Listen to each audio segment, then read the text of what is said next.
பெண்களை பத்தின சில செய்திகள்லாம் கேட்கும் போது உண்மையிலேயே மனசு பதறுது.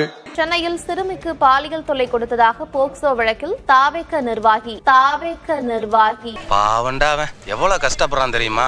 யாரா என்னைய தாண்டா சொல்றேன். கண்ணு கலங்குது, அது கண்ட்ரோல் பண்ணவே முடியல. தூத்துக்குடி அருகே கூட்டு பாலியல் வன்கொடுமை வழக்கில் ஈடுபட்டதாக தாவேக நிர்வாகிகள் 2 பேர் கைது செய்யப்பட்டிருக்கின்றனர். கண்ணு கலங்குது, அது கண்ட்ரோல் பண்ணவே முடியல. யார் நீயா?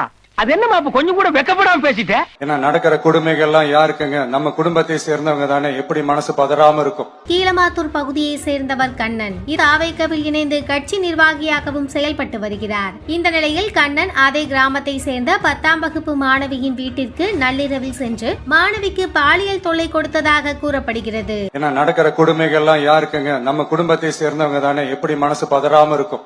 மேடம் இது ஆக்ஷன் மேடம். இவனை பத்தி இவன் பயங்கரமான ஆளு மேடம். அதனால பெண்களுக்கு எதிராக இதெல்லாம் ஏன் நடக்குது, எதுக்கு நடக்குதுன்றது மத்தவங்க மாதிரி ரீல்ஸ்லயும் இன்ஸ்டாலையும் தேடிட்டு இருக்க முடியாது. ரியாலிட்டிய புரிஞ்சுக்கணும். தம்பி போங்க தம்பி, வேலையை